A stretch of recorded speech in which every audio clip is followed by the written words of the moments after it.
All right, everybody, welcome back to the Overwatch Collective podcast, season 11, episode 3, here with Dr. Brad Kobsar. Did I pronounce that correctly? Last name Kobsar? Nailed it. Did I Yes. really? Wow. Okay, amazing. Sweet. Well, number one, I appreciate you coming on the podcast. And I know we've been trying to do this for a little while. I feel like a broken record saying that because scheduling is so difficult these days. Trying to schedule podcasts with other people in other countries, military life, first responder life. You're a busy man, so glad that we're finally able to make this happen.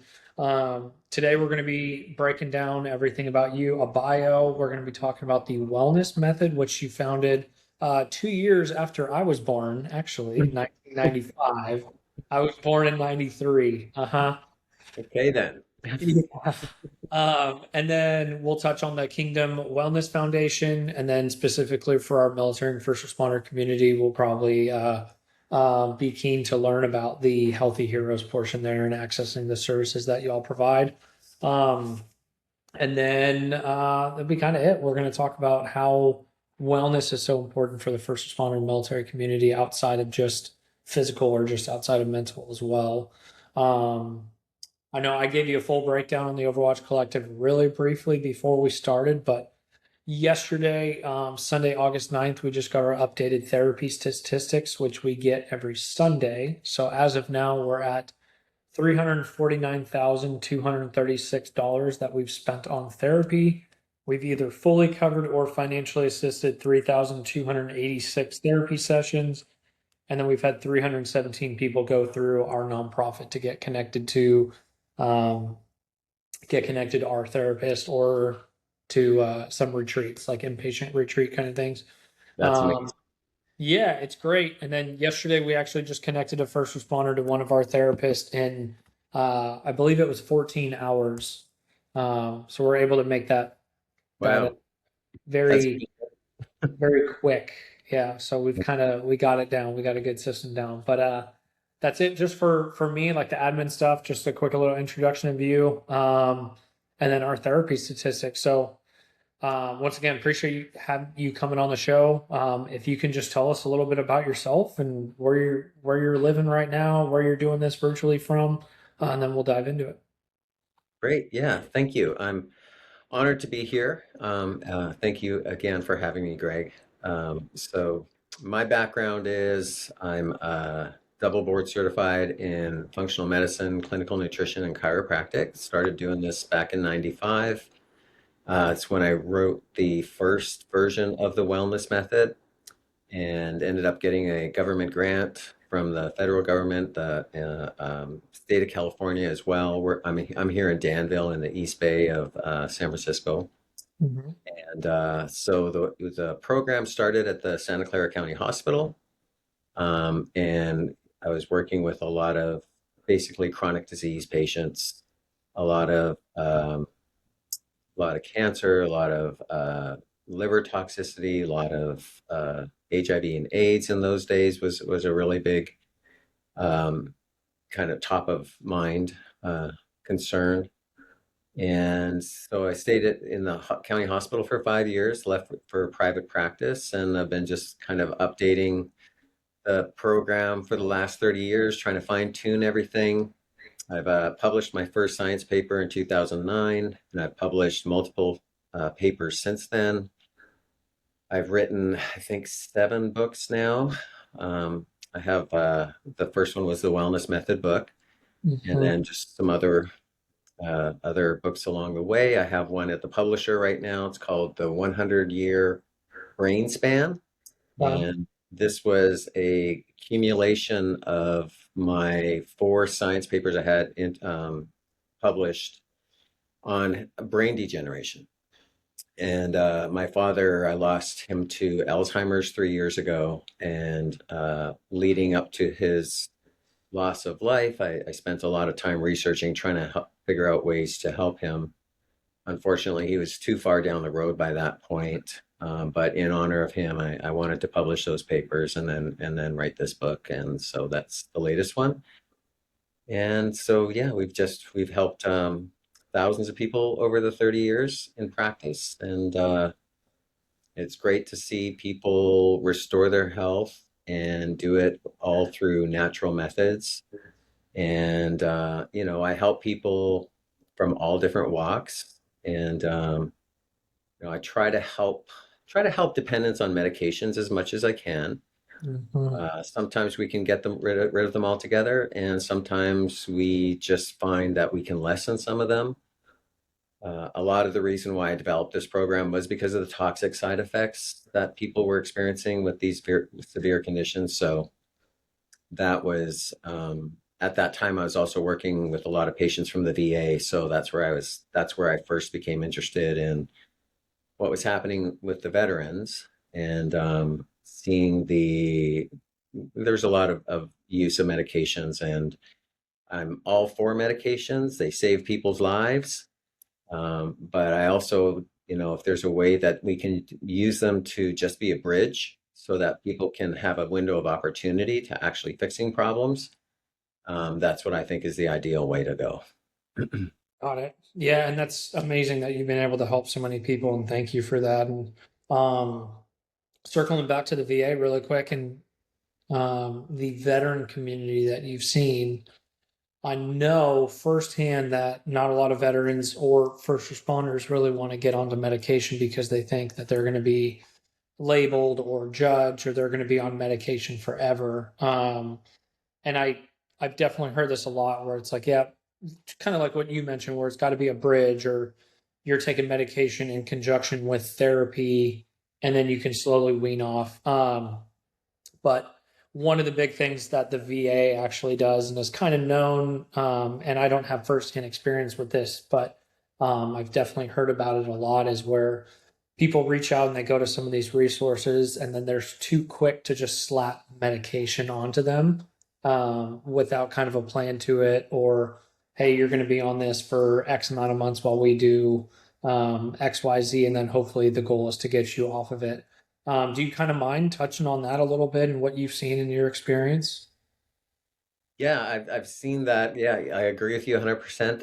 And that's not just at the VA, it's in the entire healthcare system. Mm-hmm. It's pretty predominant. Doctors are really quick to put people on medications. They're not real quick to take them off. And a lot of it is because they're handcuffed, because that's what the healthcare system kind of dictates that they have to do.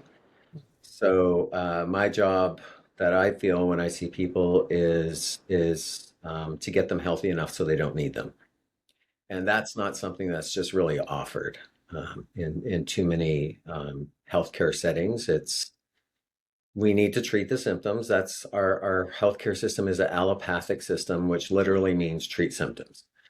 So it's not really even taught in the healthcare system, and it's certainly not reimbursed by insurance to help people in a more natural health approach. So if there's no training for it, there's no reimbursement for it, there's not much driving it. Gotcha. So that's Gotcha. kind of reality of it.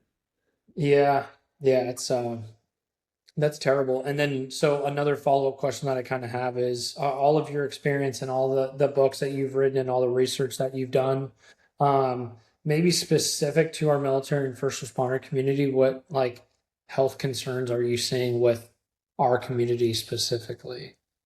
And what are some things that we can do better, maybe, or we should be aware of to watch out for? Well, a lot of stress related Hmm. conditions, and those can manifest as a lot of gut issues, um, a lot of joint health issues. One of the really big things that in my research has shown me is heavy metal toxicity. And that's not something that's even tested really in the healthcare system. And to do it right requires a decent amount of training. And between firefighters at the fires and all the toxins coming off of that, between the first responders and the veterans being out on the shooting range and all the lead coming off of from the firing and whatever else you're being exposed to, especially in the military and being in different environments. So trying to do the right kind of testing is really important.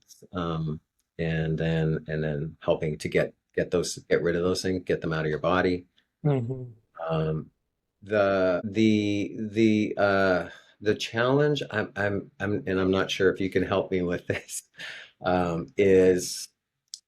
is with both of those professions.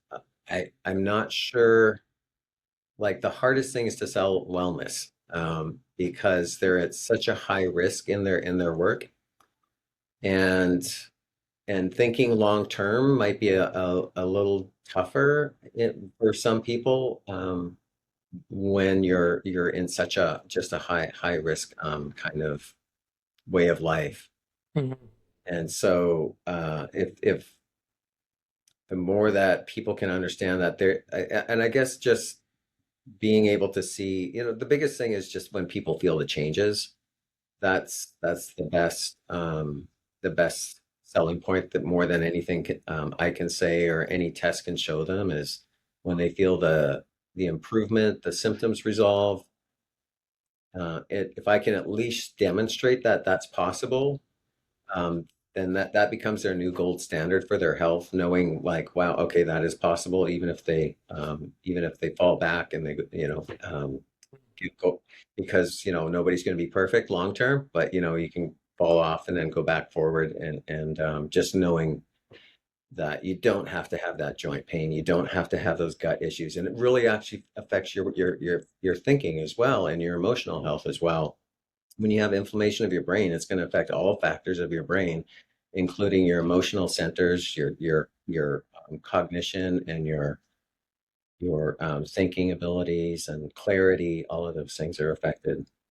Yeah, I mean that makes sense that it's all essentially related. And when you think about like the hardworking people in the community, not only like first responders and military, but like people that are working night shift too, that experience like high levels of stress and the adrenaline, the hypervigilance, and like the constant adrenaline rush, and then the down. I mean, there's no way that that's healthy for us. And I do feel like, and this is, I mean, calling myself out here, right? It's like you don't really think about taking the proactive steps to test your health or um, test how you're actually doing until you recognize that something's wrong.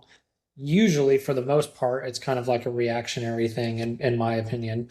And just like from what like the Overwatch Collective and what we do for getting people connected to therapists is a majority of the time we see like, okay, it's finally to the point where now I need to go see a therapist, where it's not like, hey, I know which therapist I would go see and I have one on retainer. Whenever I go to a terrible call or a mission or something traumatic happens, boom, I call them up right away to work on it. Like a majority of the time, we're seeing people waiting until the last minute to kind of reach out to go to therapy. And I feel like it's kind of a similar way in regards to like healthcare and making sure that you're healthy. You know what I mean? Yeah, yeah. And that's the real hard part, of what I do, is trying to get people to think a little more proactive, Mm-hmm. um, and not waiting until it gets so severe. So many things don't show up as symptoms until it's very advanced. Um, you And know, can you elaborate on that a little bit and like the sure. importance of Yeah. the being proactive and what they can kind of look for, where to go, etc. Yeah, I mean, there's so much that can be ascertained from a blood test.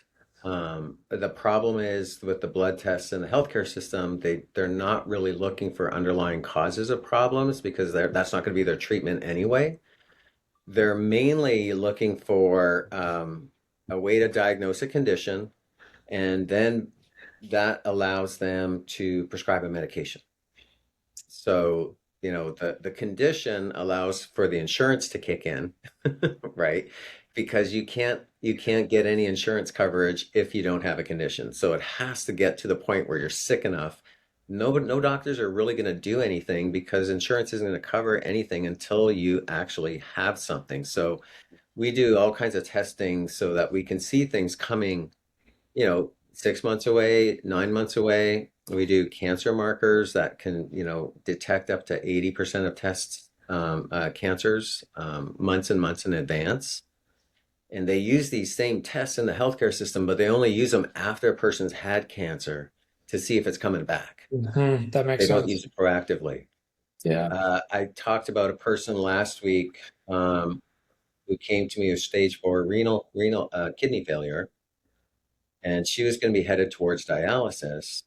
And with kidney failure, you don't have any symptoms until you have up to 80% failure, and that's the same thing with the liver. So, we got her from stage 4 back into stage 3, so she's taken her name off of the list for dialysis, which has a 5-year survival rate, and she's back into a healthier place, and now it's just a matter of keeping her there. But yeah, there's people walking around right now who feel great, who have stage 4 cancer. And Yeah. Who don't even know it. That's a scary thing too. And uh, yeah, so if somebody's listening to this and they're like, okay, I need to get checked or I want to get connected, like I know you're in Northern California. Are you able to do this virtually, or is this just Northern California area, or do you have recommendations for people to go, or how does that work? yeah, we see people all over the country. We see people out of the country. We are virtual. And so, as long as you're in the U.S., I have labs all over the country that I have contracted with. Hmm. So as long as you're somewhere near a urban area, you're not too rural, we can get you to a lab. And so it's not a very just a comprehensive blood test that we do, and then we have different levels that get into more advanced stages of testing. But we'll start with basically what we call a foundational test, and that's going to look at the health of all your organs. So your liver, your kidneys, your stomach, your thyroid. We'll look at your blood cells. We'll look at some of the hormones, some of the different anemias, some nutrients, and that's kind of our foundational. And then Got it. if a person wants a more advanced test, or if they have symptoms that kind of suggest that we should do that, then that's when we'll get into the heavy metal testing. We have a brain health a cognitive test that we do to test cognitive function, more hormone testing, and cancer markers as well. So Yeah. Okay. Great. yeah. And then obviously, just after talking about insurance and everything, how does all this get funded? And if you have a first responder or service member that's listening to this, what are they going to expect with reaching out the process and actually getting to one of those clinics? So to get to one of the labs, like I use a LabCorp, which most people are familiar with if they've Mhm. gone through any labs. It's kind of like I call them the Starbucks of labs because there's one on every They're corner. all over. Yeah. And and so yeah, so we would start with that. None of it is covered by insurance because we're looking for things proactively. So Got it. some people will come to me and they know they have a diagnosed condition already, but the way the tests are done in the healthcare system, they'll give you a name for it, but they won't tell you why you have it or what's causing it. So that requires it's called investigational testing, and insurance doesn't cover investigational testing. So it's yeah, it's our standard blood foundational labs are under $500. We do have a foundation that I started, which helps kick in for people and that's why we started that foundation to help with that. Yeah. Awesome. And that's is that a nonprofit organization or that foundation where you get grants and you're able to help people and all that, or Correct. yeah, Yes. okay, awesome, sweet. Yeah, and that's and going back to this insurance, I mean it just like I've heard it on countless occasions um where people want to take the proactive steps, or they want to go to therapy, or they want to get tested and do all this to make sure that they're healthy and everything. And it's like, oh, insurance isn't going to cover that, or insurance only covers a part of this. And I feel like that's just like one of the biggest battles that our community has to face is coverage, insurance, reimbursement, and all that. And it's it's terrible, and it's kind of a deterrence specifically for our community. I feel like first responders and military, like if you're trying to go through insurance for mental health therapy, like I feel like if you have one incident where it's going to kind of like pause the process or stop the process or make it harder, you're going to have people that are like, all right, forget it, I'm out because I don't even want to deal with that. um, where they could have gotten the help or gotten tested and realized that they're a-okay or something was wrong and were actually able to work on themselves proactively. Does that make sense? Yeah, 100%. I went to see a very famous doctor probably about 15 years ago, I think it was. And at that time, I was still working in the healthcare system and trying to battle and trying to figure out how can I help these people? Mhm. And that was the wall that we kept hitting in, basically banging our head against. And this doctor, who was over in Berkeley here, was taking questions from the audience, and he took my question. They were just writing cards down, and my question to him was, "How do you help people to get better who are in the health through the healthcare system?" And he basically said it so like I knew this, but he just put it so plain. He's just like, "You can't get out of the healthcare system if you want to help people. It's there to drive profits for industries." And that's, maybe a little harsh. Like there's definitely some good things that it does, but from this proactive point of view, yeah, you just can't do it in the healthcare system. You're there's no way that I'm aware of that you can use that approach. It's the insurance just doesn't kick in until you have a condition that's been diagnosed. And even if it does kick in, again, it's not going to be treating the underlying cause of the problem. It's going to be treating symptoms. So Mhm. it just it really comes down to a personal philosophy about what you want to do with your health and a personal decision of, do I want to spend this on my health or not? Because that's really, and that's again why we created the foundation to help out people. Um, And when I first started this, it was completely covered by the government. It was 100% covered. I had my grant, but I also found that when people get things for free, they don't value it. So We went through that a little bit as well. yes, so we Yeah, will not cover anybody 100%. I feel like it's important that they have some skin in the game. correct.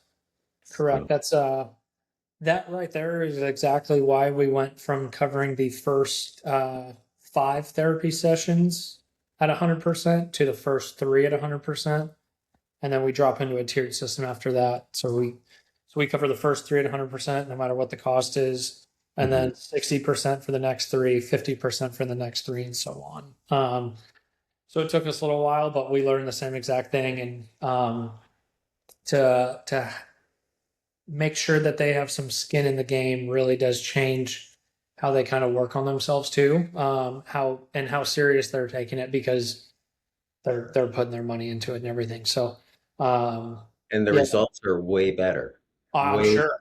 I'm well. sure. Yeah, yeah, I went when I was in the county hospital, I had about a 20-25% success rate. Now we're at like 90. So yeah. That's incredible. That is it's incredible, and that's one of the things why like so. Well, we go completely outside of insurance through our nonprofit. Same kind of thing with like if you get a grant, you're able to go outside of insurance and cover people at 100% for a while, et cetera. Where we go completely outside of insurance because we don't even want to deal with that headache, right? Like in our heads, like our people in general don't want to go through insurance, or there's a stigma about reaching out for help, I feel like.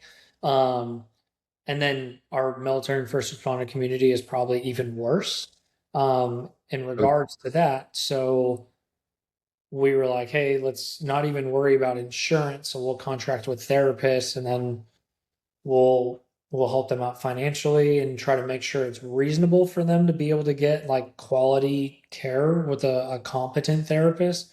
Um, I mean, as of now, it's been working out really well. We haven't had problems. We don't have to deal with insurance companies. It's literally between us, the client, and the therapist. Um, because it's crazy the cost of quality care outside of insurance, and not many people can even afford it. So then they probably wouldn't even do it, or they would have to get like not the highest quality care. I don't know. What's your opinion on that? Have you seen that?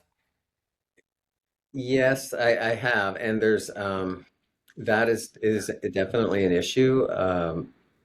You know, we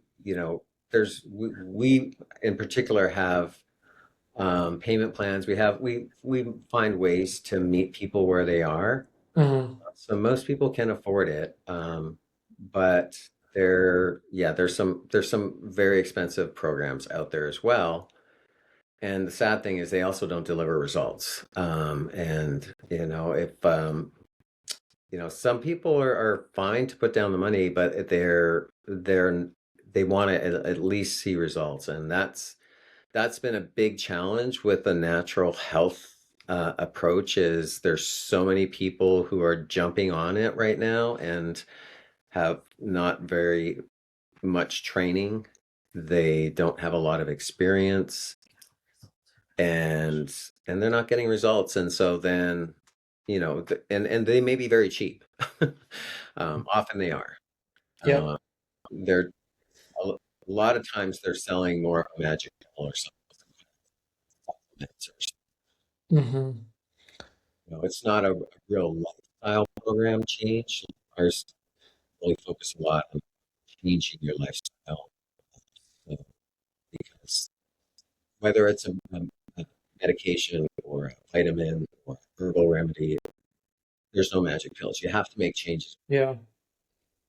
Gotcha. No, it makes sense. I appreciate you bringing that up. And then I did kind of want to circle back to the Kingdom Wellness Foundation, um, because I do feel like specifically for our community, the people that are listening to this podcast and learning about what you provide and the resources are falling under the Healthy Heroes category to get access to your services and everything. So can you kind of just give us a little bit more info about that? And then what I think would be beneficial too is for everybody that's listening, if you can tell them like the website, where to go to, how to learn more, get connected to you, etc. Yes, definitely. So, yeah, healthy. We started this foundation 3 years ago, and I'm doing it in conjunction with trying to keep my private practice running as well. So it's been a slow burn getting it going. But we had a person come and a foundation give us a different foundation give us a grant last February. So we were really nicely surprised, and we were able to get rolling. And so yeah, our website is kingdomwellnessfoundation.org, and there's three different arms of it. And so one of the arms is the Healthy Heroes, and that was again going back to my experience of working with the VA. Was not seeing um, a lot of services offered outside of drugs and surgery, which is kind of the same as the healthcare system in general. So, I wanted to be able to help people who wanted to be helped, which is the key. So people who were wanting to, they were just looking for something more than that. And so that is a good place to learn. We give a description of what our program is about, and for people who are interested in learning more, details about what the actual program would look like from what we do with reducing inflammation and helping with metabolism and pain care and all these different things. That's going to be better to go to mywellnessmethod.com, and that will give you more about us and our protocols, all the different tests that we talked about. That's going to be a better, you're going to be better suited to find more information on that website. So between those two, though, you should be able to have a pretty good idea by the time you're done doing your research. Perfect. Perfect. Sweet. And then also, I'm kind of curious, like all these books that you've written, you've published everything, you're doing private practice, you're doing the foundation. How do you have time for life and enjoying time with your family, friends, and self-care. It seems like you're similar to me where you're very, very busy. So, kind of curious too, like what are some things that you do to ensure that you take care of yourself? Yeah, I try to get up early. I try to do as much work as I can when the family's not kind of up and around. And our oldest has moved out, so I don't get to see her as much as I can as I want to. Got to see her yesterday, but she lives in the South Bay. But I still have a 17-year-old now, just turned 17 at home. And so she's going to be out of the house in a couple of years, so I want to spend as much time with her. And so she comes to the gym with me, and we try to do some things together. Yesterday, we went golfing.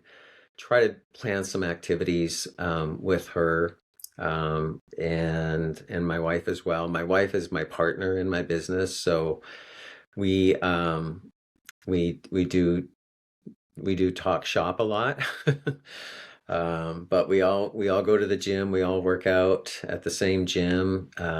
We try to do our best to eat, make the right decisions in the kitchen, and get some leisure time as well. And we go through seasons. There's that. I'm kind of coming out of a season that's been super busy. And it's been 30 years, so all these things didn't happen overnight by any means. Yeah. Yeah. It's, it's been, but I feel pretty driven and pulled at. One of the things I talk to all of our people who go through our program together is right in the early stages. I talk about the difference between motivation and conviction. And so I always say, motivation always requires discipline and willpower. And as soon as you're tired or have a long day or you have something emotionally upsetting, usually willpower and discipline are the first two things to go out the window. But when you have conviction, that is always going to pull at you. And conviction, the difference is that conviction is when you have something bigger in your life, that's a bigger purpose in your life that goes beyond yourself. Because that way, no matter what happens to you, that conviction never goes away. And so I always say that on a cold, dark morning in January, the thing that gets you out of bed at 5:30 a.m. or 5 a.m. to go to the gym is going to be conviction. Because it's something that just kind of pulls at the core of your being. That's And so I, only the first time I've heard of that being conviction. Usually it's the discipline and motivation to wake up at 5 a.m. because it's a hell of a lot easier just to hit the snooze button or just be like, nope, that's not going to happen today. And yes, go to yeah, sleep, Um, which it's I, almost it, the conviction I almost feel is more like an obsession. yeah, that makes sense. That makes sense. And with what You you're did doing, King Spark. What's that?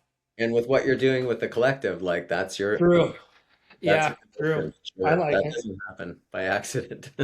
No, no, definitely not. And then same thing with your foundation too, obviously.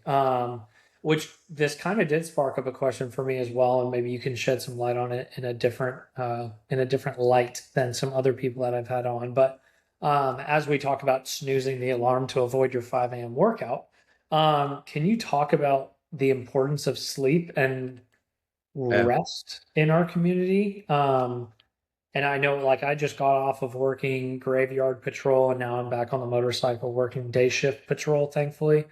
Um, but like, I feel like our community just gets burnt out. You're working different shifts, night shift for a few months, then day shift. And just in your experience, I would like to hear a little bit about sleep, rest, and some tips that you have for all the listeners. Yeah, that's a great point. Sleep is one of the most underrated and most powerful things you can do for your health. More than any supplement, more than any vitamin, more than any workout or diet program. Sleep is so underrated, and there's such an epidemic of sleep disorders in our country that it's normal. It's considered, if you only get 4 hours of sleep a night or 5 hours of sleep, you're a hero, man. You can just get by with 4 hours. That I don't need 8 hours. Well, Every cause of death increases 50% when you get less than 7 hours sleep a night. Every cause. I don't care, name, pick a disease, heart disease, cancer, whatever.